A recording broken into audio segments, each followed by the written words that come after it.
ಮಂದಾರಗಂಧಸಂಯುಕ್ತಂ ಚಾರುಹಾಸಂ ಚತುರ್ಭುಜಂ ಬರ್ಹಿ ಪಿಂಛಾವಚೂಡಾಂಗಂ ಕೃಷ್ಣಂ ವಂದೇ ಜಗದ್ಗುರುಂ ರತ್ನಾಕರಾಧೌತಪದಾಂ ಹಿಮಾಲಯ ಕಿರೀಟಿನೀಂ ಬ್ರಹ್ಮರಾಜರ್ಷಿರತ್ನಾಢ್ಯಾಂ ವಂದೇ ಭಾರತ ಮಾತರಂ. ಸರ್ವರಿಗೂ ಶ್ರೀಕೃಷ್ಣ ಜನ್ಮಾಷ್ಟಮಿ ಹಾಗೂ 79ನೇ ಸ್ವಾತಂತ್ರ್ಯ ದಿನದ ಹಾರ್ದಿಕ ಶುಭಾಶಯಗಳು. ಇಂದಿನ ಈ ಶುಭ ದಿನದಂದು ಶ್ರೀವಿದ್ಯಾ ಆಧ್ಯಾತ್ಮಿಕ ಕಲಿಕಾ ತಂಡದ ವತಿಯಿಂದ ನಡೆಯುತ್ತಿರುವ ಸಂಪೂರ್ಣ ಭಗವದ್ಗೀತಾ ಪಾರಾಯಣದಲ್ಲಿ ಭಾಗವಹಿಸುತ್ತಿರುವ ಕೃಷ್ಣಾಷ್ಟಮಿ ಪಾರಾಯಣ ತಂಡ 3ರ ಸರ್ವರಿಗೂ ಸಾದರಪೂರ್ವಕ ಪ್ರಣಾಮಗಳು ಮತ್ತು ಸ್ವಾಗತ. ದಶಾವತಾರಗಳಲ್ಲಿ ವಿಷ್ಣುವಿನ 8ನೇ ಅವತಾರವೇ ಶ್ರೀಕೃಷ್ಣಾವತಾರ. ಪ್ರೀತಿ, ಭಕ್ತಿ ಮತ್ತು ಧರ್ಮದ ಸಂಕೇತವೇ ಪರಮಾತ್ಮನಾದ ಶ್ರೀಕೃಷ್ಣ. ಧರ್ಮ ರಕ್ಷಣೆಗಾಗಿ ನಡೆದ ಕುರುಕ್ಷೇತ್ರ ಯುದ್ಧ ಸಂದರ್ಭದಲ್ಲಿ ಕರ್ತವ್ಯ, ಕರ್ಮ, ಧ್ಯಾನ, ಭಕ್ತಿ, ಜ್ಞಾನ ಮತ್ತು ಮೋಕ್ಷದಂತಹ ವಿಷಯಗಳ ಕುರಿತಾದ ಉಪದೇಶಗಳನ್ನು ಒಳಗೊಂಡ ಭಗವಂತನ ಮಾತುಗಳೇ ಭಗವದ್ಗೀತೆ. ಇದು ನಮ್ಮೆಲ್ಲರ ಜೀವನದಲ್ಲಿ ನಾವು ಮಾಡುವಂತಹ ಎಲ್ಲಾ ಕಾರ್ಯಗಳಲ್ಲಿಯೂ ಮಾರ್ಗದರ್ಶನ ನೀಡುವ ಮೂಲಕ ಬದುಕುವ ದಾರಿಯನ್ನು ತೋರಿಸುವ ಒಂದು ಅಮೂಲ್ಯವಾದ ಆಧ್ಯಾತ್ಮಿಕ ಗ್ರಂಥವಾಗಿದೆ. ಇದನ್ನು ಪಠಿಸುವುದರಿಂದ ಆಧ್ಯಾತ್ಮಿಕ ಜ್ಞಾನ, ಮಾನಸಿಕ ಶಾಂತಿ ಹಾಗೆ ಜೀವನದಲ್ಲಿ ಬರುವಂತಹ ಸವಾಲುಗಳನ್ನು ಎದುರಿಸಲು ಸಹಾಯ ಮಾಡುವ ಜೊತೆಗೆ ಸಮತೋಲಿತ ಜೀವನವನ್ನು ನಡೆಸಲು ಪ್ರೇರೇಪಿಸುತ್ತದೆ. ಅಂತಹ ಗೀತೆಯ ಪಾರಾಯಣವನ್ನು ಭಗವಂತನ ಜನ್ಮದಿನವಾದ ಇಂದು ನಾವೆಲ್ಲರೂ ಮಾಡುತ್ತಿರುವುದು ನಮ್ಮ ಸೌಭಾಗ್ಯವೇ ಸರಿ. ಈ ಪಾರಾಯಣದಿಂದ ಸರ್ವರಿಗೂ ಆ ಭಗವಂತ ಸನ್ಮಂಗಳವನ್ನು ಉಂಟು ಮಾಡಲಿ ಎಂಬ ಪ್ರಾರ್ಥನೆಯೊಂದಿಗೆ ಕಾರ್ಯಕ್ರಮದ ಮುನ್ನೋಟವನ್ನು ಒಂದು ಬಾರಿ ನಿಮ್ಮ ಮುಂದಿಡಲು ಸಂತೋಷ ಪಡುತ್ತೇನೆ. ಕಾರ್ಯಕ್ರಮದ ಮೊದಲಿಗೆ ದೀಪ ಪ್ರಜ್ವಲನೆ, ರೇಖಾ ಮಾತಾಜಿಯವರ ದೀಪಸ್ತೋತ್ರದೊಂದಿಗೆ ಪುಷ್ಪಲತಾ ಭಗಿನಿಯವರು ಭಗವಂತನ ಮುಂದೆ ದೀಪವನ್ನು ಬೆಳಗಲಿದ್ದಾರೆ.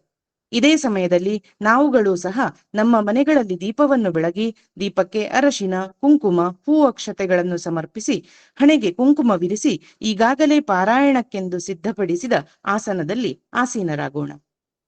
ಕಾರ್ಯಕ್ರಮದಲ್ಲಿ ನಂತರ ಶಾಂತಿ ಮಾತಾಜಿಯವರು ಪ್ರಾರ್ಥನಾ ಮಂತ್ರವನ್ನು, ವಿಜಯಲಕ್ಷ್ಮಿ ಮಾತಾಜಿಯವರು ಗುರುಸ್ಮೃತಿ ಹಾಗೂ ಧ್ಯಾನ ಶ್ಲೋಕವನ್ನು ಸಮರ್ಪಿಸಲಿದ್ದಾರೆ. ನಂತರ ಶೀಲಾ ಮಾತಾಜಿಯವರಿಂದ ಸಂಘಟನಾ ಮಂತ್ರ.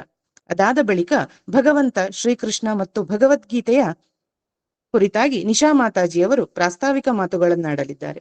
ಬಳಿಕ ಜಯಲಕ್ಷ್ಮಿ ಕಳಾಯಿ ಭಗಿನಿಯವರಿಂದ ಶಂಖನಾದ ಸಮರ್ಪಣೆ. ಅಲ್ಲಿಂದ ಮುಂದಕ್ಕೆ ಕಾರ್ಯಕ್ರಮದ ಮುಖ್ಯ ಹಂತವಾದ ಪಾರಾಯಣವನ್ನು ಪ್ರಾರಂಭಿಸಲಿದ್ದೇವೆ. ಭಗವದ್ಗೀತೆಯ 13ನೇ ಅಧ್ಯಾಯದಿಂದ 18ನೇ ಅಧ್ಯಾಯದವರೆಗಿನ ಎಲ್ಲಾ ಶ್ಲೋಕಗಳನ್ನು ಈಗಾಗಲೇ ಶ್ಲೋಕ ಹಂಚಿಕೆ ಪಡೆದ ನಾವುಗಳು ಪಾರಾಯಣ ಮಾಡಲಿದ್ದೇವೆ. ಪಾರಾಯಣದ ನಂತರ ಶೀಲಾ ಮಾತಾಜಿಯವರು ಕ್ಷಮಾಪಣಾ ಮಂತ್ರವನ್ನು ಪಠಿಸಲಿದ್ದಾರೆ.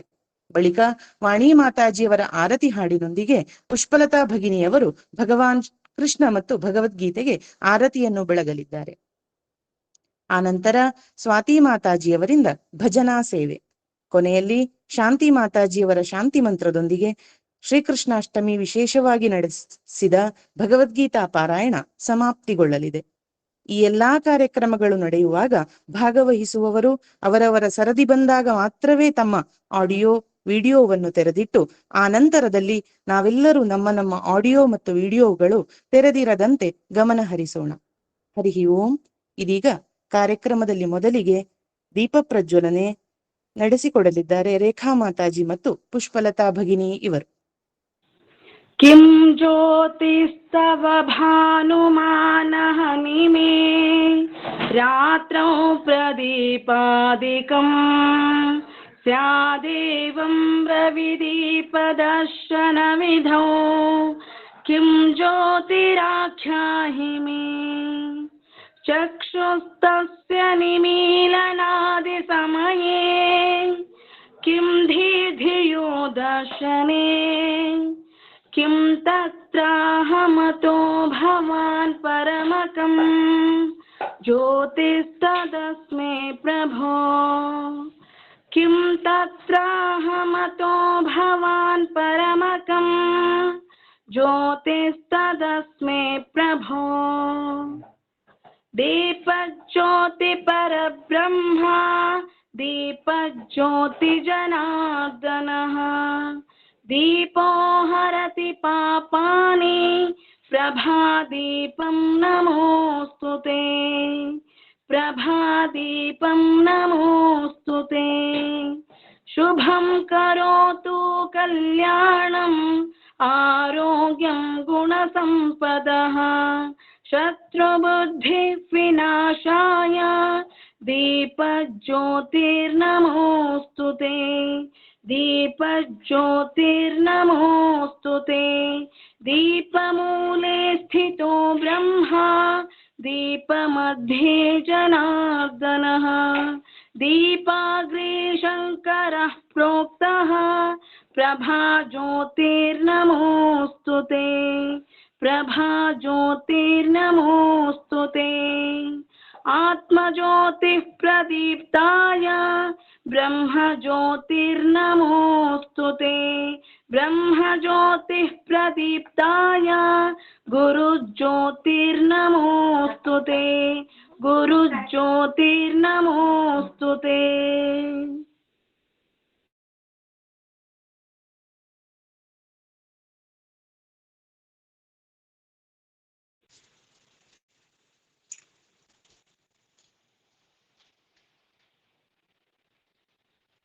ॐ भद्रं कर्णेभिः शृणुयाम देवाः भद्रं पश्येमाक्षभिर्यजत्राः स्थिरैरङ्गैस्तुष्टुवागुंसस्तनूभिः व्यशेम देवहितं यदायुः स्वस्ति न इन्द्रो वृद्धश्रवाः स्वस्ति नः पूषा विश्ववेदाः स्वस्ति नस्तार्क्ष्यो अरिष्टनेमिः स्वस्ति नो बृहस्पतिर्दधातु ॐ शान्ति शान्ति शान्तिः हरिः ॐ गुरुर्ब्रह्मा गुरुर्विष्णुः गुरुर्देवो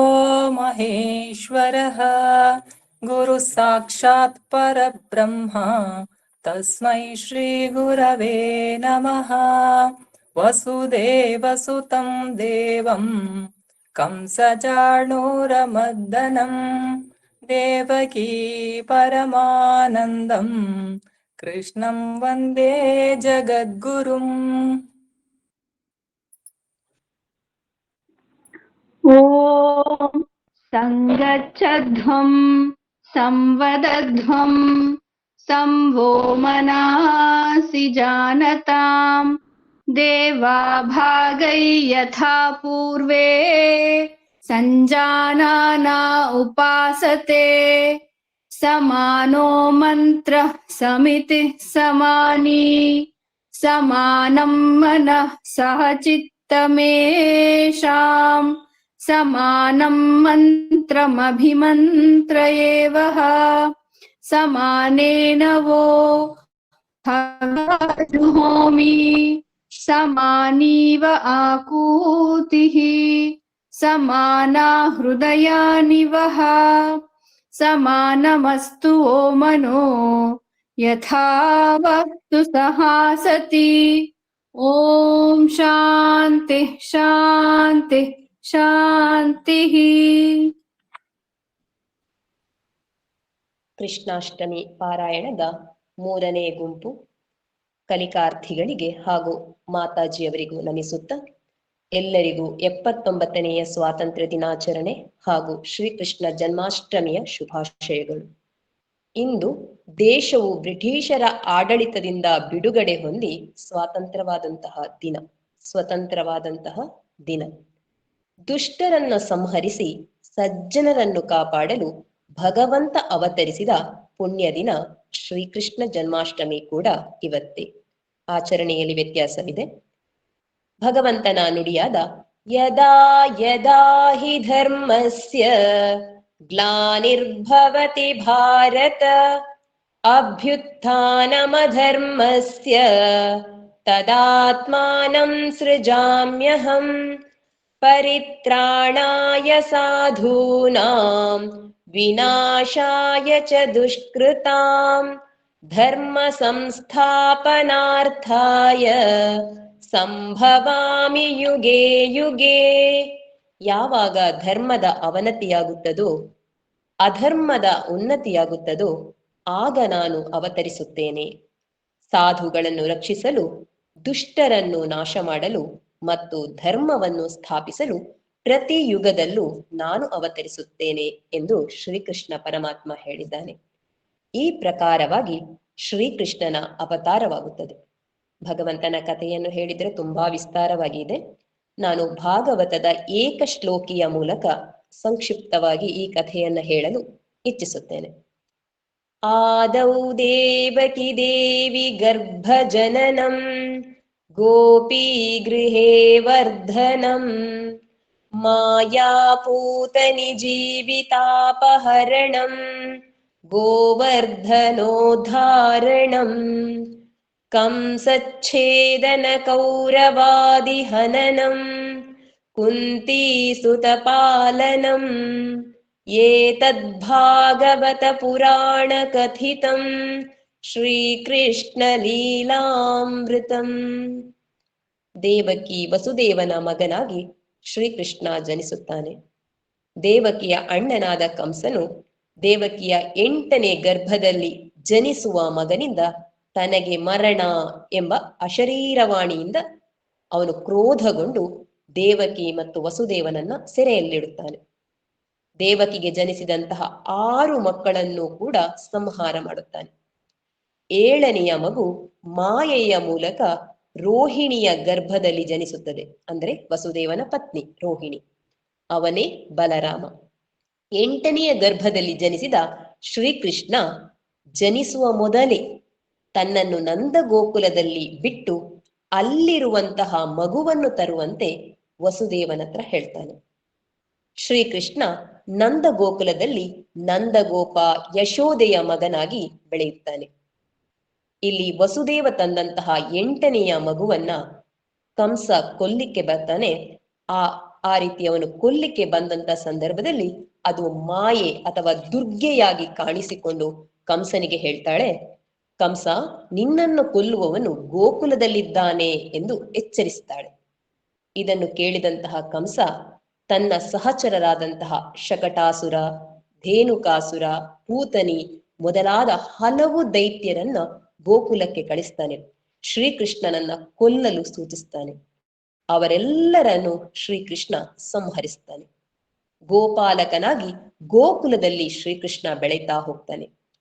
ಇತ್ತ ಇಂದ್ರನ ಅಹಂಕಾರವನ್ನ ಮುರಿಲಿಕ್ಕೆ ಕೃಷ್ಣ ಗೋಪಾಲಕರಿಗೆ ಹೇಳ್ತಾನೆ, ದೇವತೆಗಳಿಗೆ ಯಜ್ಞಯಾಗ ಮಾಡುವುದನ್ನ ಬಿಟ್ಟು ನಮ್ಮ ಗೋವುಗಳಿಗೆ ಮತ್ತೆ ನಮಗೆ ಆಶ್ರಯದಾತವಾಗಿರುವಂತಹ ಈ ಗೋವರ್ಧನ ಪರ್ವತವನ್ನು ಪೂಜಿಸಿ ಅಂತ ಹೇಳ್ತಾನೆ. ಇದನ್ನು ಕೇಳಿದಂತಹ ಇಂದ್ರ ಕ್ರೋಧಗೊಂಡು ಧಾರಾಕಾರವಾಗಿ ಮಳೆಯನ್ನು ಸುರಿಸಿ ಬಿಡುತ್ತಾನೆ. ಆಗ ಶ್ರೀಕೃಷ್ಣ ಗೋವರ್ಧನ ಪರ್ವತವನ್ನು ಕಿರು ಬೆರಳಲ್ಲಿ ಎತ್ತಿ ಹಿಡಿದು ಗೋಪಾಲಕರನ್ನು, ಗೋಕುಲವನ್ನು ಕಾಪಾಡುತ್ತಾನೆ. ಕಂಸನೇ ಮೊದಲಾದ ದುಷ್ಟರನ್ನ ಕೃಷ್ಣ ಸಂಹಾರ ಮಾಡುತ್ತಾನೆ. ಇತ್ತ ಕೌರವರು ಪಾಂಡವರಲ್ಲಿ ಯುದ್ಧ ಸಂಭವಿಸುತ್ತದೆ. ಅಧರ್ಮಿಗಳಾದ ಕೌರವರನ್ನ ಮಟ್ಟ ಹಾಕ್ಲಿಕ್ಕೆ ಧರ್ಮ ಪಕ್ಷಪಾತಿಗಳಾದ ಪಾಂಡವರ ಜೊತೆ ಶ್ರೀಕೃಷ್ಣ ಸೇರಿಕೊಂಡು ಧರ್ಮ ಯುದ್ಧವನ್ನು ನಡೆಸ್ತಾನೆ.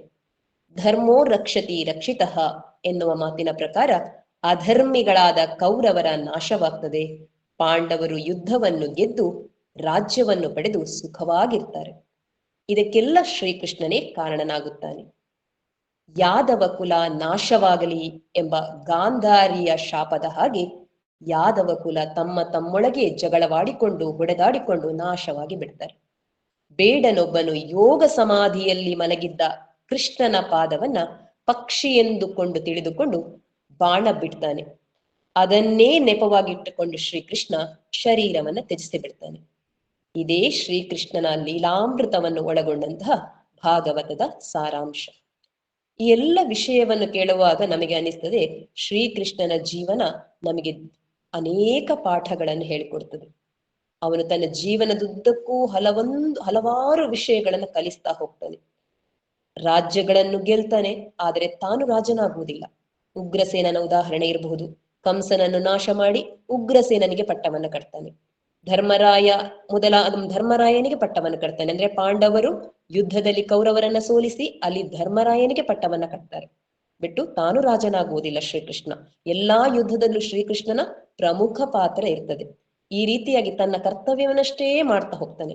ಇನ್ನು ಸ್ನೇಹಿತನಾಗಿ ತುಂಬಾ ಆಪ್ತನಾಗಿ ನಮಗೆ ಕಾಣ್ತಾನೆ. ಅದು ಕುಚೇಲನ ಪ್ರಸಂಗದಲ್ಲಿ ಇರಬಹುದು, ಅರ್ಜುನನ ಪ್ರಸಂಗದಲ್ಲಿ ಇರಬಹುದು. ಈ ಎಲ್ಲ ವಿಷಯದಲ್ಲಿ ಕೂಡ ಒಬ್ಬ ಆತ್ಮೀಯ ಸ್ನೇಹಿತನಾಗಿ ಕೂಡ ಶ್ರೀಕೃಷ್ಣ ಕಾಣಿಸಿಕೊಳ್ತಾನೆ. ಇನ್ನು ಭಗವದ್ಗೀತೆಯ ಬಗ್ಗೆ ಹೇಳುವುದಾದ್ರೆ, ಈ ಭಗವದ್ಗೀತೆಯ ಮೂಲಕ ಜಗತ್ತಿನ ಉದ್ಧಾರಕ್ಕೆ ಬೇಕಾದಂತ ಎಲ್ಲ ಬೋಧನೆಗಳನ್ನ ನಮಗೆ ಹಲವು ಬೋಧನೆಗಳನ್ನ ಮಾಡ್ತಾ ಶ್ರೀಕೃಷ್ಣ ಒಬ್ಬ ಮಾದರಿಯಾಗಿ ನಮಗೆ ಕಾಣಿಸಿಕೊಳ್ತಾ ಇದ್ದಾನೆ. ಆ ಹಲವು ವಿಷಯಗಳಲ್ಲಿ ಮಾದರಿಯಾದಂತ ಶ್ರೀಕೃಷ್ಣ ಕೃಷ್ಣಂ ವಂದೇ ಜಗದ್ಗುರುಂ ಎನ್ನುವ ರೀತಿಯಲ್ಲಿ ನಮಗೆ ಕಾಣಿಸಿಕೊಳ್ತಾನೆ. ಭಗವಂತನ ಪೂರ್ಣಾವತಾರ ಎಂದೇ ಕರೆಸಲ್ಪಡುವಂತಹ ಈ ಶ್ರೀಕೃಷ್ಣನ ಕಥೆಯನ್ನ ನಾವಿವತ್ತು ಸಂಕ್ಷಿಪ್ತವಾಗಿ ತಿಳ್ಕೊಂಡಿದ್ದೇವೆ. ಇವತ್ತು ಸುಧಾ ಮಾತಾಜಿಯವರ ನೇತೃತ್ವದಲ್ಲಿ ನಾವು 3 ಗುಂಪುಗಳಲ್ಲಿ ಭಗವದ್ಗೀತೆಯ ಸಂಪೂರ್ಣ 18 ಅಧ್ಯಾಯಗಳನ್ನು ಏಕಕಾಲದಲ್ಲಿ ಪಾರಾಯಣ ಮಾಡಲಿಕ್ಕಿದ್ದೇವೆ. 3ನೇ ಗುಂಪಿನಲ್ಲಿ 13ನೇ ಅಧ್ಯಾಯದಿಂದ ಪ್ರಾರಂಭಿಸಿ 18ನೇ ಅಧ್ಯಾಯದವರೆಗೆ ಪಾರಾಯಣ ಮಾಡಲಿಕ್ಕಿದ್ದೇವೆ. ದೇಹ, ಆತ್ಮ, ಪ್ರಕೃತಿಯ ನಡುವಿನ ಸಂಬಂಧವನ್ನು ತಿಳಿಸುವಂತಹ ಕ್ಷೇತ್ರಜ್ಞ ವಿಭಾಗ ಯೋಗವನ್ನು, ಸತ್ವ, ರಜಸ್ಸು, ತಮಸ್ಸು ಇವುಗಳ ಬಗ್ಗೆ ತಿಳಿಸುವಂತಹ ಗುಣತ್ರಯ ವಿಭಾಗ ಯೋಗದ ಬಗ್ಗೆ, ಇಡೀ ವಿಶ್ವದ ರಹಸ್ಯವನ್ನು ತಿಳಿಸುವ ಪುರುಷೋತ್ತಮ ಯೋಗದ ಕುರಿತಾಗಿ, ದೈವಿಕ ಮತ್ತೆ ರಾಕ್ಷಸ ಗುಣಗಳ ಬಗ್ಗೆ ತಿಳಿಸುವಂತಹ ದೈವಾಸುರ ಸಂಪದ್ವಿಭಾಗ ಯೋಗ ಇದರ ಕುರಿತಾಗಿ, ಸಾತ್ವಿಕ, ರಾಜಸಿಕ, ತಾಮಸಿಕ ಶ್ರದ್ಧೆಗಳ ಬಗ್ಗೆ ತಿಳಿಸುವ ಶ್ರದ್ಧಾತ್ರಯ ವಿಭಾಗ ಯೋಗ ಈ ಅಧ್ಯಾಯದ ಬಗ್ಗೆ, ಸನ್ಯಾಸ, ತ್ಯಾಗ, ಕರ್ಮಯೋಗ, ಮೋಕ್ಷ ಇವುಗಳೆಲ್ಲದರ ಬಗ್ಗೆ ತಿಳಿಸುವ ಮೋಕ್ಷ ಸನ್ಯಾಸ ಯೋಗ ಈ ಎಲ್ಲ ಅಧ್ಯಾಯವನ್ನು ನಾವಿವತ್ತು ಪಾರಾಯಣ ಮಾಡಲಿಕ್ಕಿದ್ದೇವೆ. ಶ್ರೀವಿದ್ಯಾ ಆಧ್ಯಾತ್ಮಿಕ ಕಲಿಕಾ ತಂಡದ ಕಲಿಕಾರ್ಥಿಗಳು ಹಾಗೂ ಮಾತಾಜಿಗಳು ಆದ ನಾವೆಲ್ಲರೂ ಸೇರಿ ಪಾರಾಯಣದ ಮೂಲಕ ನಮ್ಮ ಭಕ್ತಿಯ ಕುಸುಮಗಳನ್ನು ಭಗವಂತನ ಪಾದಕ್ಕೆ ಅರ್ಪಿಸಿ ಅವನ ಅನುಗ್ರಹಕ್ಕೆ ಪಾತ್ರರಾಗೋಣ. ಹರಿ ಓಂ.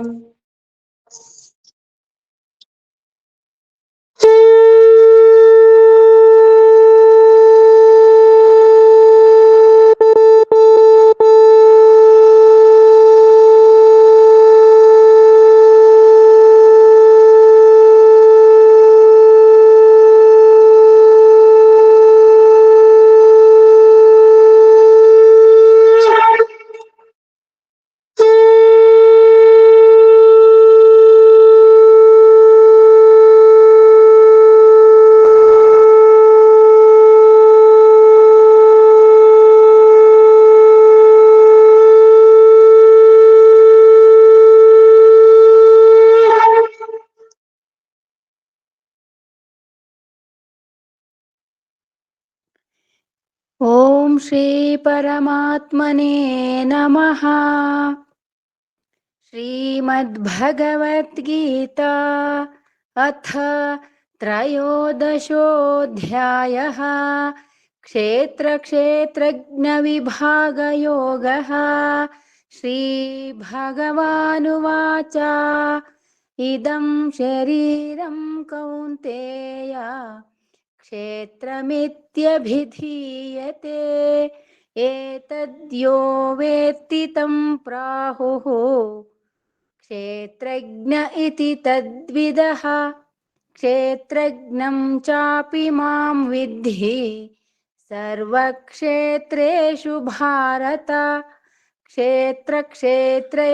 ಕ್ಷೇತ್ರಜ್ಞಯೋರ್ಜ್ಞಾನಂ ಯತ್ತಜ್ಞಾನಂ ಮತಂ ಮಮ ತತ್ಕ್ಷೇತ್ರಂ ಯಚ್ಚ ಯಾದೃಕ್ಚ ಯದ್ವಿಕಾರಿ ಯತಶ್ಚ ಯತ್ ಸ ಚ ಯೋ ಯತ್ಪ್ರಭಾವಶ್ಚ ತತ್ಸಮಾಸೇನ ಮೇ ಶೃಣು.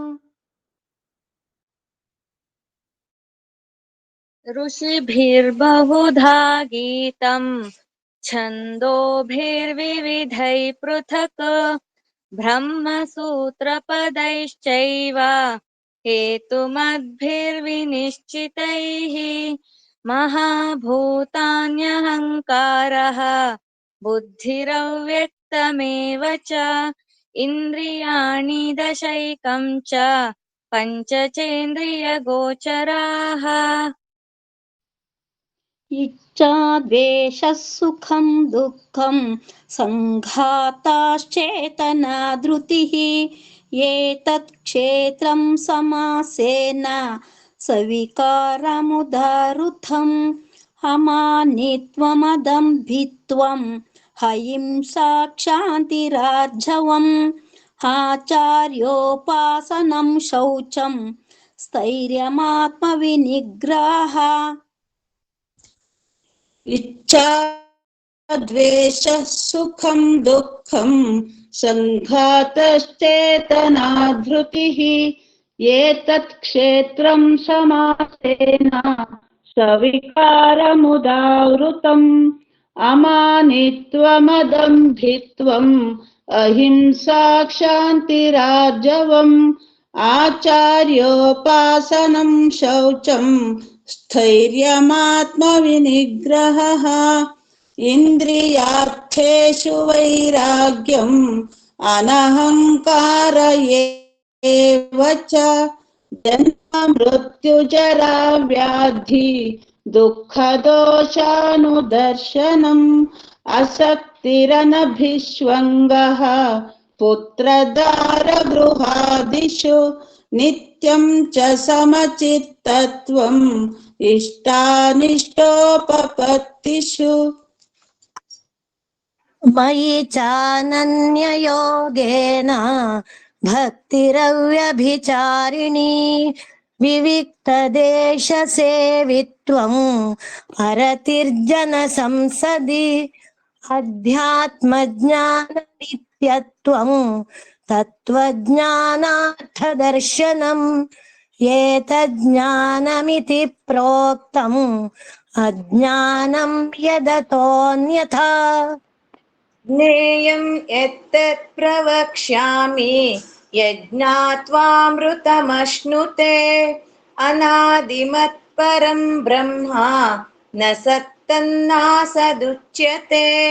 सर्वतः पाणिपादं तत् सर्वतोक्षिशिरोमुखं सर्वतः श्रुतिमल्लोके सर्वमावृत्य तिष्ठति सर्वेन्द्रियगुणाभासं सर्वेन्द्रियविवर्जितम् असक्तं सर्वभृच्चैव निर्गुणं गुणभोक्तृ च बहिरन्तश्च भूतानाम् अचरञ्चरमेव च सूक्ष्मत्वात् तदविज्ञेयम् दूरस्थं चान्तिके च तत् अविभक्तं च भूतेषु विभक्तमिव च स्थितं भूतभर्तृ च तज्ज्ञेयं ग्रसिष्णु प्रभविष्णु च ज्योतिष्यामपि तज्ज्योतिः तमसः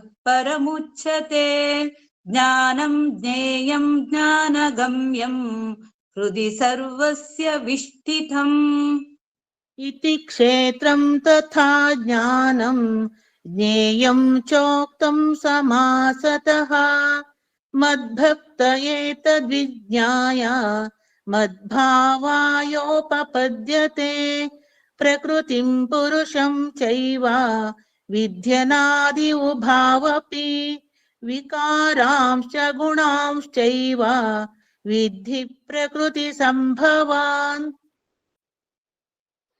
कार्यकरणकर्तृत्वे हेतुः प्रकृतिरुच्यते पुरुषः सुखदुःखानां भोक्तृत्वे हेतुरुच्यते पुरुषः प्रकृतिस्थो हि भुङ्क्ते प्रकृतिजान् गुणान् कारणं गुणसङ्गोऽस्य सदसद्यो निजन्मसु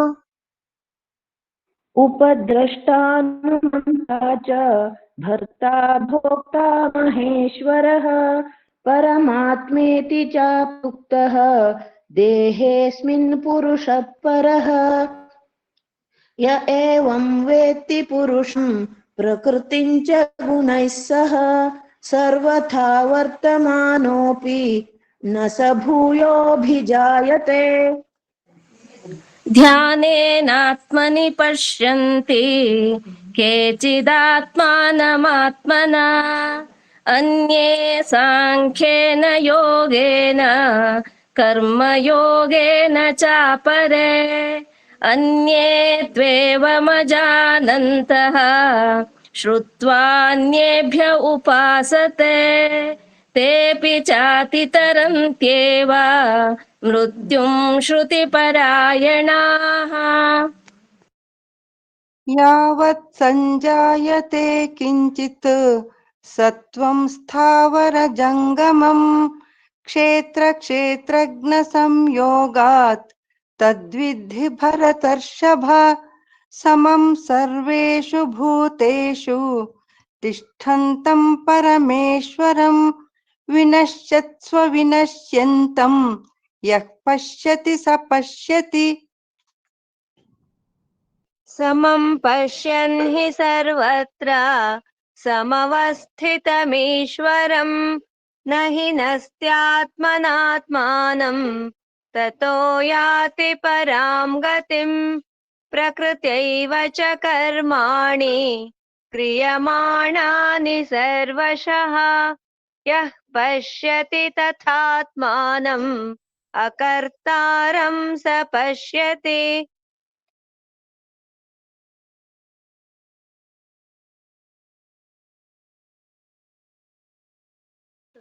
ಸುಮನವಿ ಅಕ್ಕ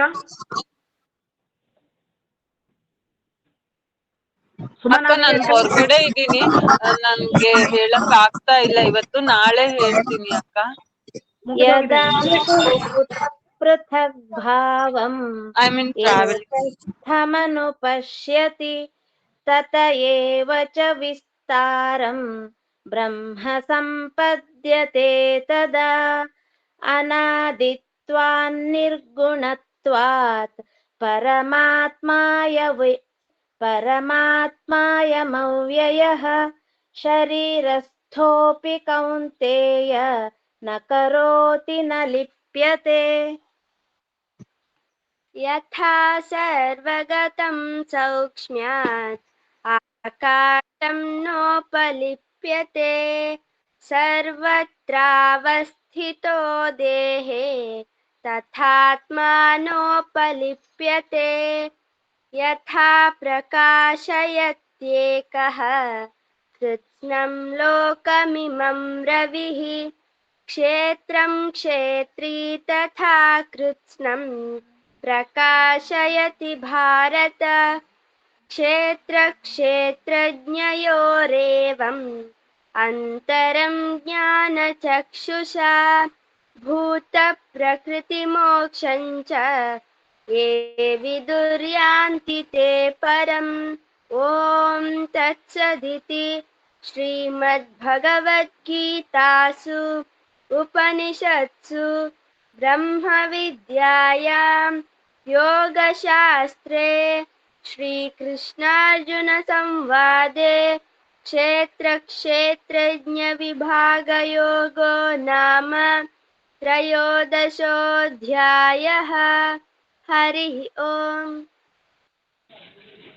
ಓಂ ಶ್ರೀ ಪರಮಾತ್ಮನೇ ನಮಃ. ಶ್ರೀಮದ್ಭಗವದ್ಗೀತಾ ಅಥ ಚತುರ್ದಶೋऽಧ್ಯಾಯಃ. ಗುಣತ್ರಯ ವಿಭಾಗಯೋಗಃ. ಶ್ರೀಭಗವಾನುವಾಚ ಪರಂ ಭೂಯ ಪ್ರವಕ್ಷ್ಯಾಮಿ ಜ್ಞಾನಾನಾಂ ಜ್ಞಾನಮುತ್ತಮಂ ಯಜ್ಞಾತ್ವಾ ಮುನಯಃ ಸರ್ವೇ ಪರಾಂ ಸಿದ್ಧಿಮಿತೋ ಗತಾಃ. ಇದಂ ಜ್ಞಾನಮುಪಾಶ್ರಿತ್ಯ ಮಮ ಸಾಧರ್ಮ್ಯಮಾಗತಾಃ. ಸರ್ಗೇऽಪಿ ನೋಪಜಾಯನ್ತೆ ಪ್ರಲಯೇನ ವ್ಯಥನ್ತಿ ಚ. ಮಮ ಯೋನಿರ್ಮಹದ್ ಬ್ರಹ್ಮ तस्मिन् गर्भं ददाम्यहं सम्भवः सर्वभूतानां तथो भवति भारत सर्वयोनिषु कौन्तेय मूर्तयः सम्भवन्ति याः तासां ब्रह्म महद्योनिः अहं बीजप्रदः पिता। सत्वं रजस्तम इति गुणाः प्रकृतिसम्भवाः निबध्नन्ति महाबाहो देहे देहिनमव्ययम् तत्र सत्वं निर्मलत्वात् प्रकाशकमनामयम् सुखसङ्गेन बध्नाति ज्ञानसङ्गेन चानघ। रजोरागात्मकं विद्धि तृष्णासङ्गसमुद्भवम् तन्निबध्नाति कौन्तेय कर्मसङ्गेन देहिनम् तमस्त्वज्ञानजं विद्धि मोहनं सर्वदेहिनां प्रमादालस्य निद्राभिः तन्निबध्नाति भारत। सत्वं सुखे संजयति रजः कर्मणि भारत ज्ञानमावृत्य तु तमः प्रमादे संजयत्युत रजस्तमश्चाभिभूय सत्वं भवति भारत रजः सत्वं तमश्चैव तमः सत्वं रजस्तथा। सर्वद्वारेषु देहेऽस्मिन् प्रकाश उपजायते ज्ञानं यदा तदा विद्यात् विवृद्धं सत्त्वमित्युत लोभः प्रवृत्तिरारम्भः कर्मणामशमस्पृहा रजस्येतानि जायन्ते विवृद्धे भरतर्षभ। अप्रकाशो प्रवृत्तिश्च प्रमादो मोह एव च तमस्येतानि जायन्ते विवृद्धे कुरु नन्दन यदा सत्त्वे प्रवृद्धे तु प्रलयं याति देहभृत् तदोत्तमविदां लोकान् अमलान् प्रतिपद्यते। रजसि प्रलयं गत्वा कर्मसङ्गिषु जायते तथा प्रलीनस्तमसि मूढयोनिषु जायते कर्मणः सुकृतस्याहुः सात्विकं निर्मलं फलं रजसस्तु फलं दुःखम् अज्ञानं तमसः फलम्। सत्त्वात् संजायते ज्ञानं रजसो लोभ एव च प्रमादमोहौ तमसः भवतो ज्ञानमेव च ऊर्ध्वं गच्छन्ति सत्त्वस्थाः मध्ये तिष्ठन्ति राजसाः जगन्यगुणवृत्तिस्थाः अथो गच्छन्ति तामसाः।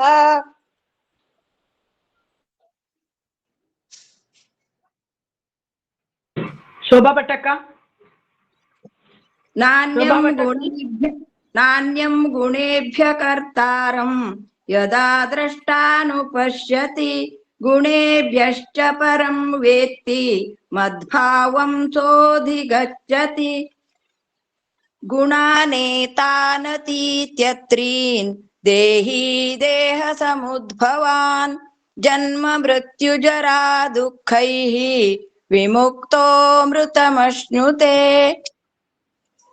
अर्जुन उवाच कैर्लिङ्गैः स्त्रीन् गुणानेतान् अतीतो भवति प्रभो किमाचारः कथं चैतान् त्रीन् गुणानतिवर्तते।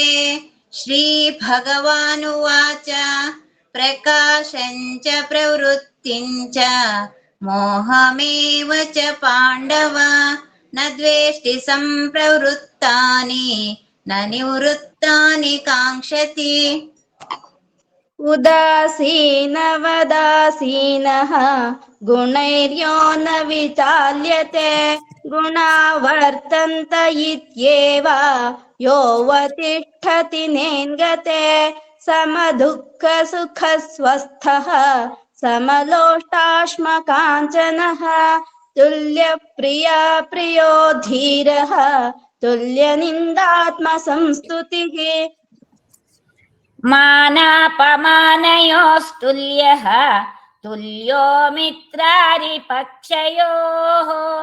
सर्वारम्भपरित्यागी गुणातीतः स उच्यते माञ्चयो व्यभिचारेण भक्तियोगेन सेवते सगुणान् समतीत्यैतान् ब्रह्मभूयाय कल्पते ब्रह्मणो हि प्रतिष्ठाहम् अमृतस्याव्ययस्य च शाश्वतस्य च धर्मस्य सुखस्यैकान्तिकस्य च ॐ तत्सदिति श्रीमद्भगवद्गीतासु उपनिषत्सु ब्रह्मविद्यायां योगशास्त्रे श्रीकृष्णार्जुनसंवादे गुणत्रयविभागयोगो नाम चतुर्दशोऽध्यायः। हरिः ओम् तत्सत्। ॐ श्री परमात्मने नमः। श्रीमद्भगवद्गीता अथ पञ्चदशोऽध्यायः पुरुषोत्तमयोगः। श्रीभगवानुवाच ऊर्ध्वमूलमधः शाखम् अश्वत्थं प्राहुरव्ययम् छन्दांसि यस्य पर्णानि यस्तं वेद स वेदवित् अधश्चोर्ध्वं प्रसृतास्तस्य शाखाः गुणप्रवृद्धा विषयप्रवालाः अधश्च मूलान्यनुसन्ततानि कर्मानुबन्धीनि मनुष्यलोके न रूपमस्येह तथोपलभ्यते नान्तो न चादिर्न च सम्प्रतिष्ठा अश्वत्थमेनं सुविरूढमूलम् असङ्गशस्त्रेण दृढेन छित्त्वा ततः पदं तत्परिमार्गितव्यम् यस्मिन् गता न निवर्तन्ति भूयः तमेव चाद्यं पुरुषं प्रपद्ये यतः प्रवृत्तिः प्रसृता पुराणे। निर्मानमोहाजितसङ्गदोषाः अध्यात्मनित्या विनिवृत्तकामाः द्वन्द्वैर्विमुक्ताः सुखदुःखसंज्ञैः गच्छन्त्यमूढा पदमव्ययम् तत् न तद्भासयते सूर्यः न शशाङ्को न पावकः यद्गत्वा न निवर्तन्ते तद्धाम परमं मम। ममैवांशो जीवलोके जीवभूतः सनातनः मनश्चेष्टानीन्द्रियाणि प्रकृतिस्थानि कर्षति शरीरं यदवाप्नोति यच्चाप्युत्क्रामतीश्वरः गृहीत्वैतानि संयाति वायुर्गन्धानि वाशयात्। श्रोत्रं चक्षुस्पर्शनं च रसनं घ्राणमेव च अधिष्ठाय मनश्चायं विषयानुपसेवते उत्क्रामन्तं स्थितं वापि भुञ्जानं वा गुणान्वितं विमूढानानुपश्यन्ति पश्यन्ति ज्ञानचक्षुषः। यतन्तो योगिनश्चैनं पश्यन्त्यात्मन्यवस्थितं यतन्तोऽप्यकृतात्मानः नैनं पश्यन्त्यचेतसः यदादित्यगतं तेजः जगद्भासयतेऽखिलम् यच्चन्द्रमसि यच्चाग्नौ तत्तेजो विद्धि मामकम् गामाविश्य च भूतानि धारयाम्यहमोजसा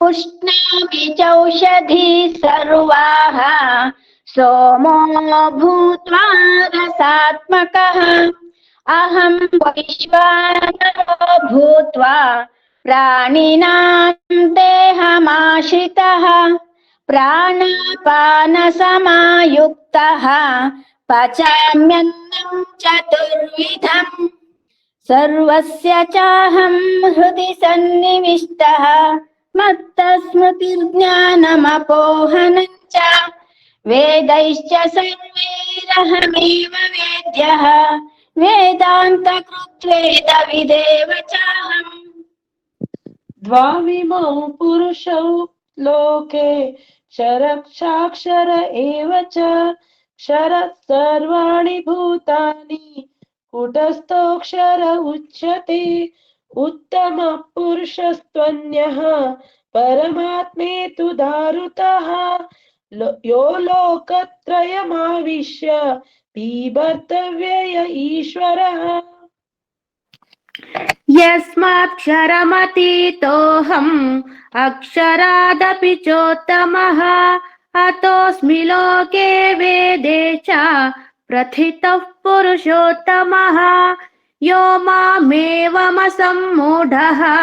जानाति पुरुषोत्तमम् स सर्वविद्भजति माम् सर्वभावेन भारत इति गुह्यतमं शास्त्रम् इदमुक्तं मया नघ एतद्बुद्ध्वा बुद्धिमान् स्यात् कृतकृत्यश्च भारत ॐ तत्सदिति श्रीमद्भगवद्गीतासु उपनिषत्सु ब्रह्मविद्यायां योगशास्त्रे श्रीकृष्णार्जुनसंवादे पुरुषोत्तमयोगो नाम पञ्चदशोऽध्यायः।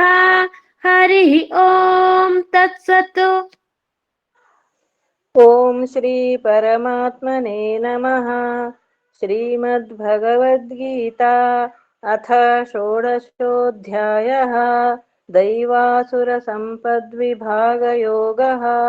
श्रीभगवानुवाच अभयं सत्त्वसंशुद्धिः ज्ञानयोगौ व्यवस्थितिः दानं दमश्च यज्ञश्च स्वाध्यायस्तप आर्जवम् अहिंसा सत्यमक्रोधः त्यागः शान्तिरपैशुनम् दया भूतेष्वलोलुप्त्वं मार्दवं ह्रीरचापलम् तेजः क्षमा धृतिः शौचम् अद्रोहो नातिमानिता भवन्ति सम्पदं दैवीम् अभिजातस्य भारत दम्भो दर्पोऽभिमानश्च क्रोधः पारुष्यमेव च अज्ञानं चाभिजातस्य पार्थ सम्पदमासुरीम् दैवी सम्पद्विमोक्षाय निबन्धाय सुरीमता मा शुचः सम्पदं दैवीम् अभिजातोऽसि पाण्डव द्वौ भूतसर्गौ लोकेऽस्मिन् दैव आसुर एव च दैवो विस्तरशः प्रोक्तः आसुरं पार्थ मे शृणु प्रवृत्तिं च निवृत्तिं च जनान विदुरासुराः न शौचं न शिष्टाचारः न सत्यं तेषु विद्यते असत्यमप्रतिष्ठन्ते जगदाहुरनीश्वरम् अपरस्परसम्भूतं किमन्यत् कामहैतुकम्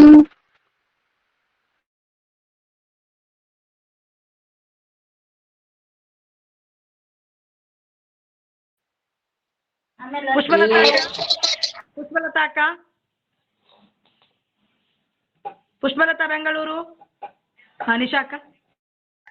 एतां दृष्टिमवष्टभ्य नष्टात्मानोऽल्पबुद्धयः प्रभवन्त्युग्रकर्माणः क्षयाय जगतो हिताः. इको ಬರ್ತಾ ಇದೆ. काममाश्रित्य दुष्पूरं दम्भमानमदान्विताः मोहाद् गृहीत्वा सद्ग्राहान् प्रवर्तन्ते शुचिव्रताः. चिन्तामपरिमेयाञ्च प्रलयान्तामुपाश्रिताः कामोपभोगपरमाः एतावदिति निश्चिताः आशापाशशतैर्बद्धाः कामक्रोधपरायणाः ईहन्ते कामभोगार्थम् अन्यायेनार्थसञ्चयान्. इदमद्य मया लब्धम् इमं प्राप्से मनोरथम् इदमस्तीदमति मेऽपि मे भविष्यति पुनर्धनम् असौ मया हतः शत्रुः हनिष्येता परानपि ईश्वरोऽहमहं भोगी सिद्धोऽहं बलवान् सुखी. आढ्योऽपि धनवानस्मि कोऽन्योऽस्ति सदृशो मया यक्ष्ये दास्यामि मोदिष्ये इत्यज्ञानविमोहिताः अनेकचित्तविभ्रान्ताः मोहजालसमावृताः प्रसक्ताः कामभोगेषु पतन्ति नरकेषु च. आत्मसम्भाविता स्तब्धाः धनमानमदान्विताः यजन्ते नाम यज्ञैस्ते दम्भेन विधिपूर्वकम् अहङ्कारं बलं दर्पं कामं क्रोधं च संश्रिताः मामात्मपरदेहेषु प्रद्विषन्तोऽभ्यसूयकाः. तानहं दिशतः क्रूरान् संसारेषु नराधमान् क्षिपाम्यजस्रमशुभान् आसुरीष्वेव योनिषु आसुरीं योनिमापन्नाः मूढा जन्मनि जन्मनि मामप्राप्यैव कौन्तेय ततो यान्त्यधमां गतिम् त्रिविधं नरकस्येदं द्वारं नाशनमात्मनः कामः क्रोधस्तथा लोभः तस्मादेतत्त्रयं त्यजेत्. एतैर्विमुक्तः कौन्तेय तमोद्वारैस्त्रिभिर्नरः आचरत्यात्मनः श्रेयः ततो याति परां गतिम् यः शास्त्रविधिमुत्सृज्य वर्तते कामकारतः न स सिद्धिमवाप्नोति न सुखं न परां गतिम् तस्माच्छास्त्रं प्रमाणन्ते कार्याकार्यव्यवस्थितौ ज्ञात्वा शास्त्रविधानोक्तं कर्म कर्तुमिहार्हसि. ॐ तत्सदिति श्रीमद्भगवद्गीतासु उपनिषत्सु ब्रह्मविद्यायां योगशास्त्रे श्रीकृष्णार्जुनसंवादे दैवासुरसम्पद्विभागयोगो नाम षोडशोऽध्यायः. हरिः ॐ तत्सत्. ॐ श्री परमात्मने नमः. श्रीमद्भगवद्गीता अथ सप्तदशोऽध्यायः. श्रद्धात्रयविभागयोगः. अर्जुन उवाच ये शास्त्रविधिमुत्सृज्य यजन्ते श्रद्धयान्विताः तेषां निष्ठा तु का कृष्ण सत्त्वमाहो रजस्तमः श्रीभगवानुवाच त्रिविधा भवति श्रद्धा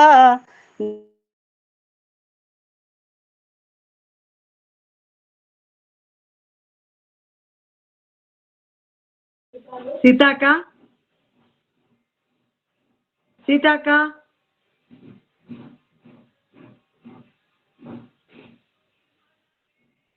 शीलाका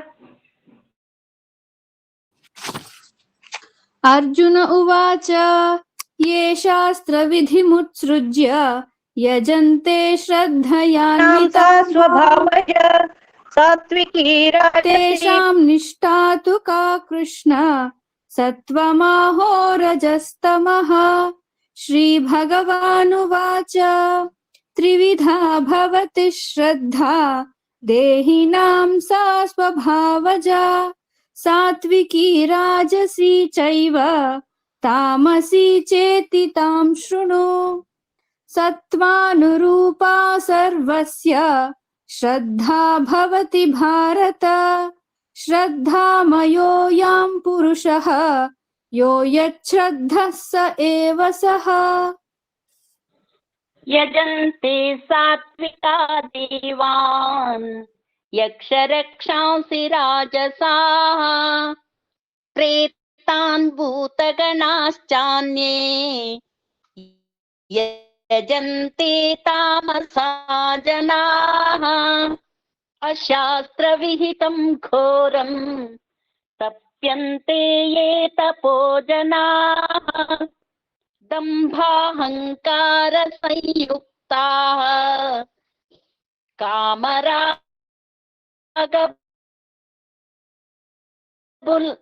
बलान्विताः कर्षयन्तथं भूतग्राममचेतसः मां चैवान्तःशरीरस्थं तान् विद्यासुरनिश्चयान्।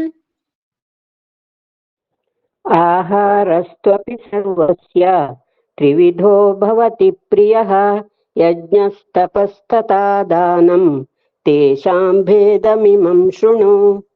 आयुः सत्त्वबलारोग्य सुखप्रीतिविवर्धनाः रस्याः स्निग्धा स्थिरा हृद्याः आहारा सात्विकप्रियाः कट्वं ललवणात्युष्णा तीक्ष्णरूक्षविदाहिनः आहारा राजसस्येष्टाः दुःखशोकामयप्रदाः।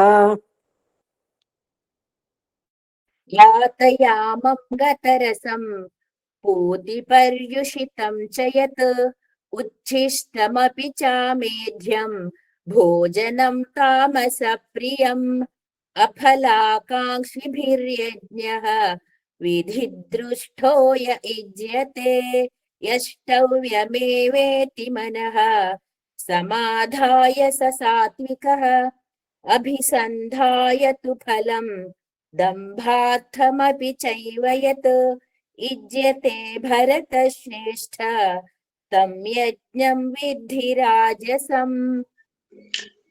विधिहीनमसृष्टानं मन्त्रहीनमदक्षिणं श्रद्धाविरहितं यज्ञं तामसं परिचक्षते देवद्विजगुरुप्राज्ञा पूजनं शौचमार्जवम् ब्रह्मचर्यमहिंसा च शारीरं तप उच्यते अनुद्वेगकरं वाक्यं सत्यं प्रियहितं च यत् स्वाध्यायाभ्यसनं चैव वाङ्मयं तप उच्यते।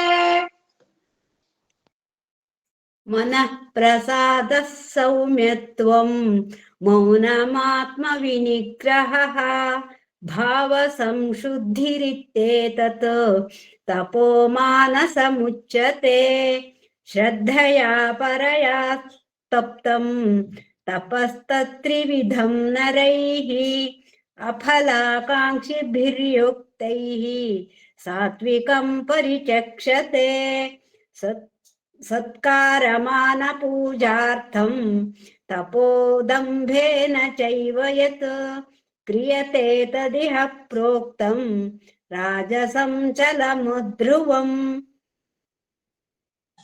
मूढग्राहेणात्मनो यत् पीडया क्रियते तपः परस्योत्सादनार्थं वा तत्तामसमुदाहृतं दातव्यमिति यद्दानं दीयतेनुपकारिणे देशे काले च पात्रे च तद्दानं सात्विकं स्मृतं यत्तु प्रत्युपकारार्थं फलमुद्दिश्य वा पुनः दीयते च परिक्लिष्टं तद्दानं राजसंस्कृतम्। अदेशकाले यद्दानम् अपात्रेभ्यश्च दीयते असत्कृतमवज्ञातं तत्तामसमुदावृतम्।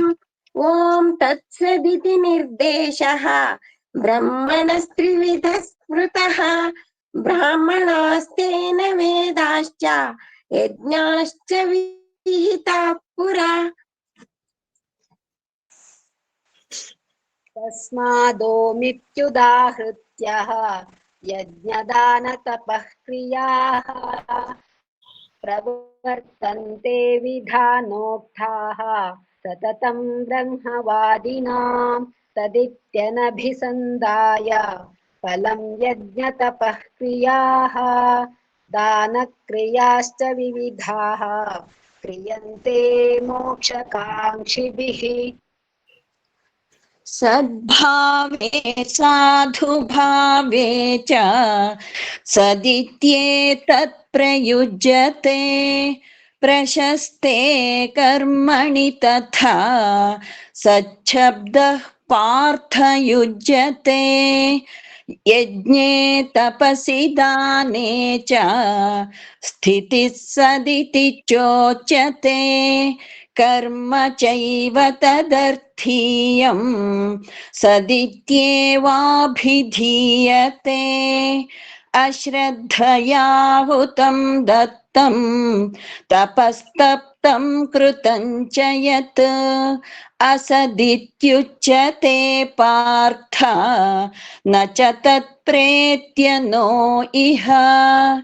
ॐ तत्सदिति श्रीमद्भगवद्गीतासु उपनिषत्सु ब्रह्मविद्यायां योगशास्त्रे श्रीकृष्णार्जुनसंवादे श्रद्धात्रयविभागयोगो नाम सप्तदशोऽध्यायः।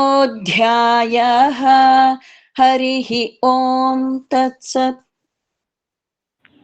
ॐ श्री परमात्मने नमः। श्रीमद्भगवद्गीता अथ अष्टादशोऽध्यायः मोक्षसंन्यासयोगः। अर्जुन उवाच सन्न्यासस्य महाबाहो तत्त्वमिच्छामि वेदितुं त्यागस्य च ऋषिकेश पृथक् केशिनिषूदन। श्रीभगवानुवाच काम्यानां कर्मणां न्यासं सन्न्यासं कवयो विदुः सर्वकर्मफलत्यागं प्राहुस्त्यागं विचक्षणाः। त्याज्यं दोषवदित्येके कर्म प्राहुर्मनीषिणः यज्ञदानतपः कर्म न त्याज्यमिति चापरे निश्चयं शृणु मे तत्र त्यागे भरतसत्तम। त्यागो हि पुरुषव्याघ्र त्रिविधः सम्प्रकीर्तितः यज्ञदानतपः कर्म न त्याज्यं कार्यमेव तत्। यज्ञो दानं तपश्चैव पावनानि मनीषिणाम् एतान्यपि तु कर्माणि संगं त्यक्त्वा फलानि च कर्तव्यानीति मे पार्थ निश्चितं मतमुत्तमम्। नियतस्य तु सन्न्यासः कर्मणो नोपपद्यते मोहात् तस्य परित्यागः तामसः परिकीर्तितः दुःखमित्येव यत्कर्म कायक्लेशभयात् त्यजेत् सकृत्वा राजसं त्यागं नैव त्यागफलं लभेत् कार्यमित्येव यत्कर्म नियतं क्रियतेऽर्जुन संगं त्यक्त्वा फलं चैव सत्यागः सात्विको मतः न द्वेष्ट्य कुशलं कर्म कुशलेनानुषज्यते त्यागी सत्त्वसमाविष्टः मेधावी छिन्न संशयः न हि देहभृता शक्यं त्यक्तुं कर्माण्यशेषतः यस्तु कर्मफलत्यागी सत्यागीत्यभिधीयते अनिष्टमिष्टं मिश्रं च त्रिविधं कर्मणः फलं भवत्यत्यागिनां प्रेत्य न तु सन्न्यासिनां क्वचित् पञ्चैतानि महाबाहो कारणानि निबोध मे सांख्ये कृतान्ते प्रोक्तानि सिद्धये सर्वकर्मणाम् अधिष्ठानं च आकर्ता करणं च पृथक् पृथक् चेष्टाः दैवं चैवात्र पञ्चमम् शरीरवाङ्मनोभिर्यत् कर्म प्रारभते नरः न्यायं वा विपरीतं वा पञ्चैते तस्य हेतवः तत्रैवं सति कर्तारम् आत्मानं केवलं तु यः पश्यत्यकृतबुद्धित्वात् न स पश्यति दुर्मतिः यस्य नाहङ्कृतो भावः बुद्धिर्यस्य न लिप्यते हत्वापि स इमां लोकान् न हन्ति न निबध्यते ज्ञानं ज्ञेयं परिज्ञाता त्रिविधा कर्म चोदना करणं कर्म कर्तेति त्रिविधः कर्म संग्रहः ज्ञानं कर्म च कर्ता च त्रिधैव गुणभेदतः प्रोच्यते गुणसंख्याने यथावच्छृणुतान्यपि सर्वभूतेषु येनैकं भावमव्ययमीक्षते अविभक्तं विभक्तेषु तज्ज्ञानं विद्धि सात्विकम् पृथक्त्वेन तु यज्ञानं नानाभावान् पृथग्विधान् वेत्ति सर्वेषु भूतेषु तज्ज्ञानं विद्धि राजसं यत्तु कृत्स्नवदेकस्मिन् कार्ये सक्तमहैतुकम् अतत्त्वार्थवदल्पं च तत्तामसमुदाहृतम्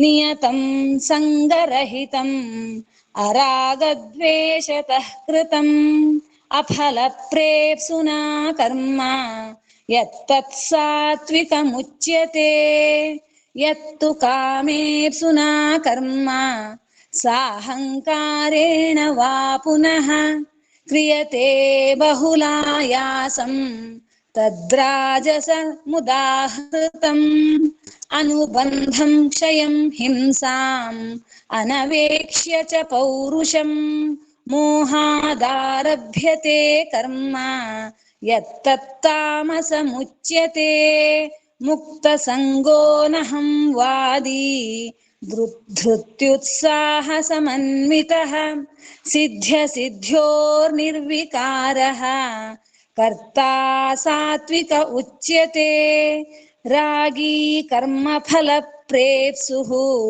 लुब्धो हिंसात्मको शुचिः हर्षशोकान्वितः कर्ता राजसः परिकीर्तितः अयुक्तः प्राकृतस्तब्धः शठो नैष्कृतिकोलसः विषादी दीर्घसूत्री च कर्ता तामस उच्यते बुद्धेर्भेदं धृतेश्चैव गुणतस्त्रिविधं शृणु प्रोच्यमानमशेषेण पृथक्त्वेन धनञ्जय प्रवृत्तिं च निवृत्तिं च कार्याकार्ये भयाभये बन्धं मोक्षं च या वेत्ति बुद्धिः सा पार्थ सात्विकी यया धर्ममधर्मं च कार्यं चाकार्यमेव च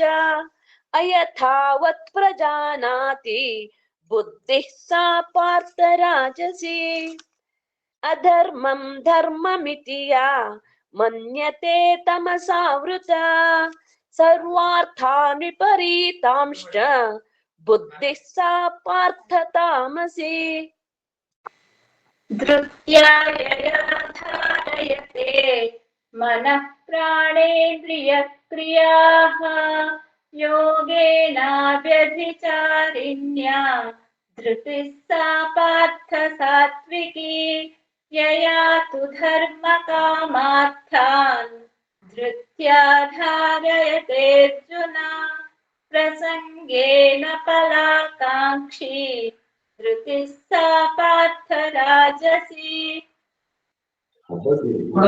यया स्वप्नं भयं शोकं विषादं मदमेव च न विमुञ्चति दुर्मेधाः धृतिः सा पार्थ तामसी सुखं त्विदानीं त्रिविधं शृणु मे भरतर्षभ अभ्यासाद्रमते यत्र दुःखान्तं च निगच्छति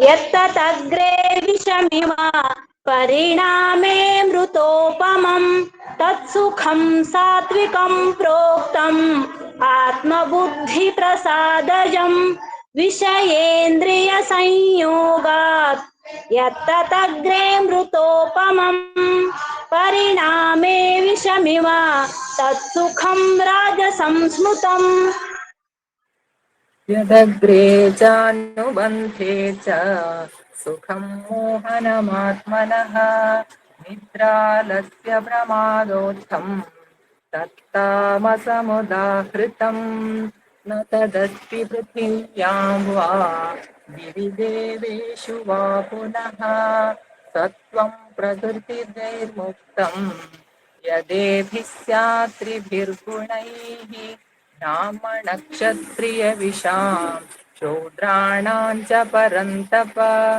कर्माणि प्रविभक्तानि स्वभावप्रभवै गुणैः शमोदमस्तपः शौचं शान्तिरार्जवमेव च ज्ञानं विज्ञानमास्तिक्यं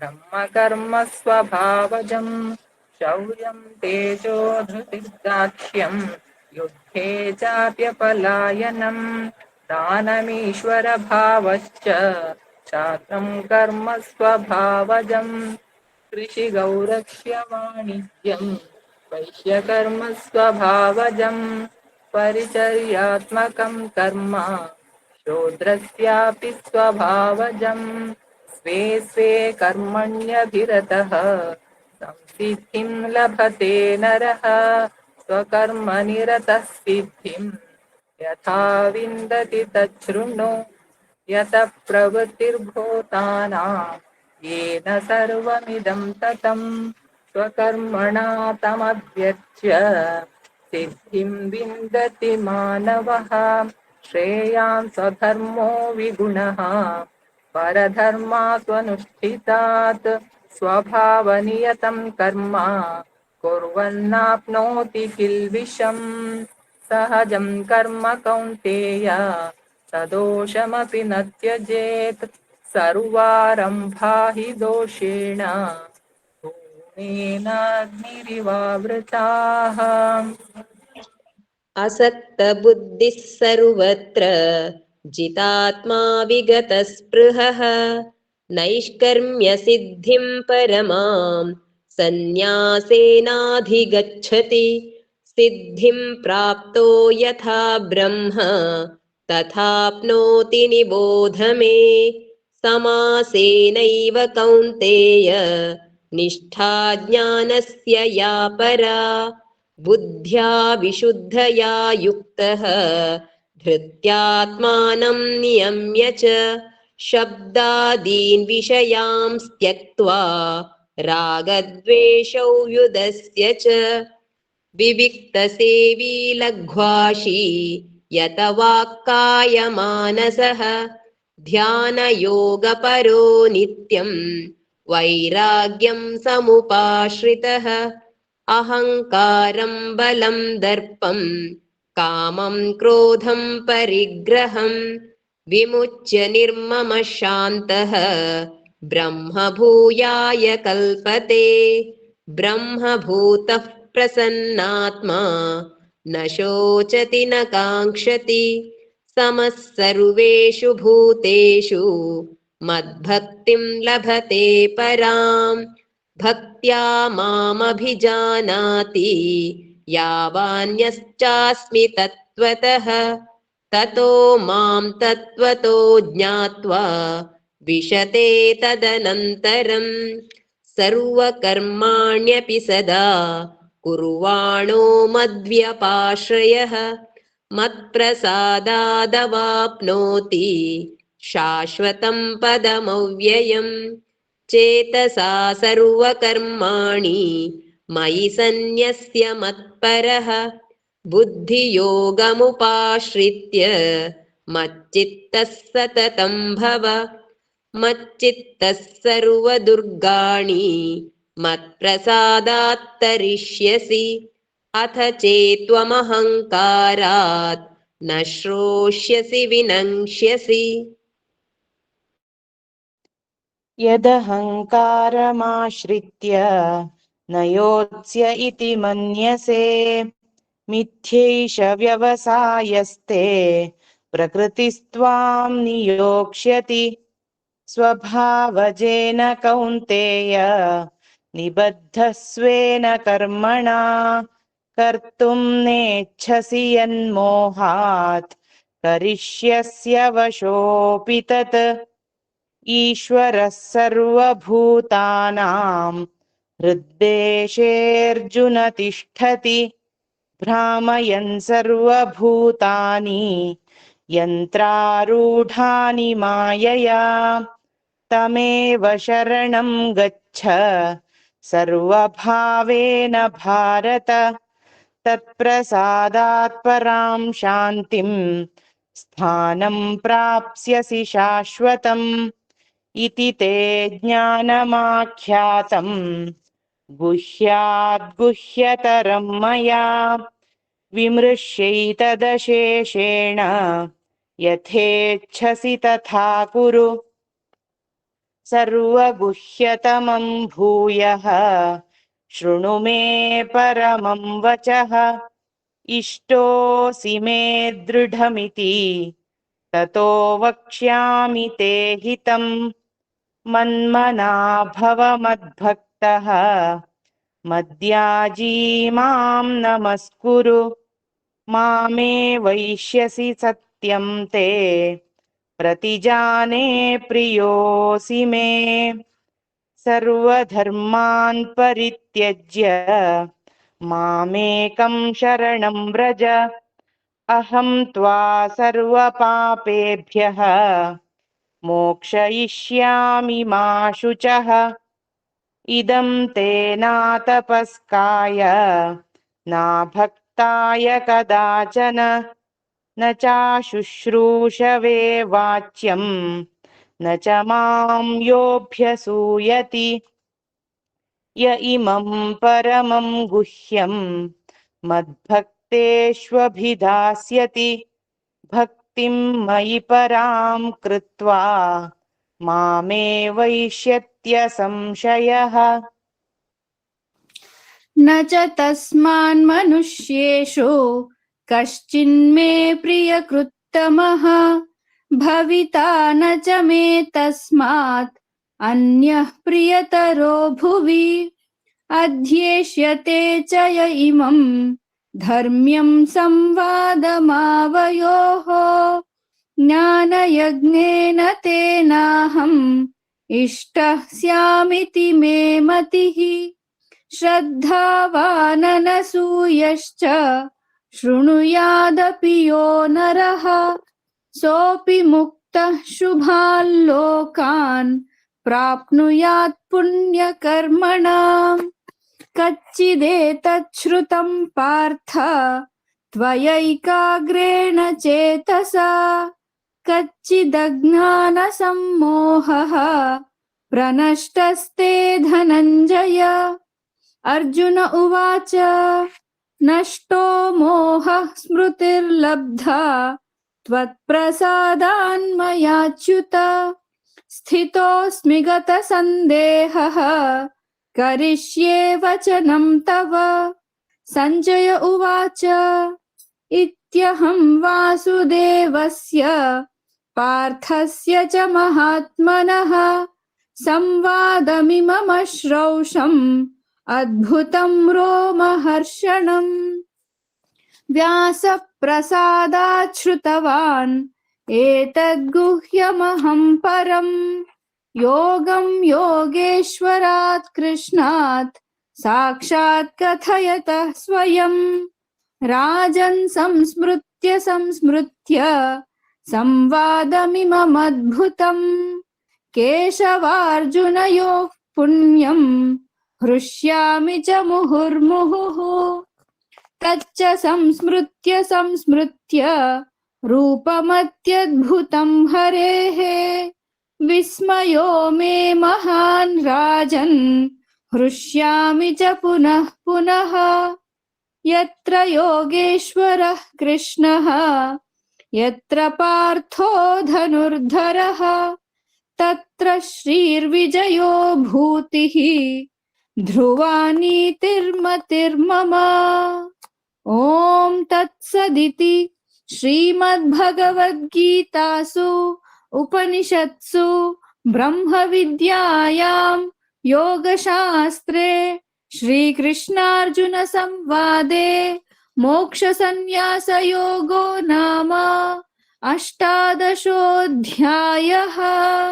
हरिः ओम तत्सत्। श्रीकृष्णार्पणमस्तु।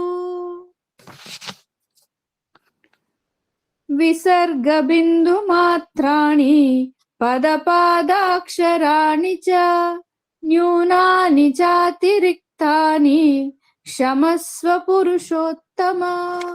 हरिः ओम्। ॐ जय भगवद्गीते जय भगवद्गीते हरिः य कमलविहारिणि हरिः य कमलविहारिणि सुन्दरसुपुनीते जय भगवद्गीते कर्म सुमर्म विप्रकाशिनि कामासक्तिहरा तत्त्वज्ञान विकाशिनि तत्त्वज्ञानविकाशिनि विद्या ब्रह्मपरा जय भगवद्गीते निश्चल भक्तिविदायिनि निर्मलमलहारी शरणरहस्य प्रदायिनि शरणरहस्य प्रदायिनि सबविधि सुखकारी जय भगवद्गीते रागद्वेष विदारिणि कारिणि मोद सदा भवभयहारिणि तारिणि भवभयहारिणि तारिणि परमानन्दप्रदा जय भगवद्गीते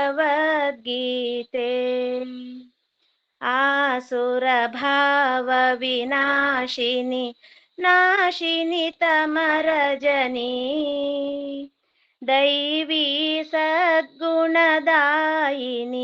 दैवी सद्गुणदायिनि हरिरसिका सजनी जय भगवद्गीते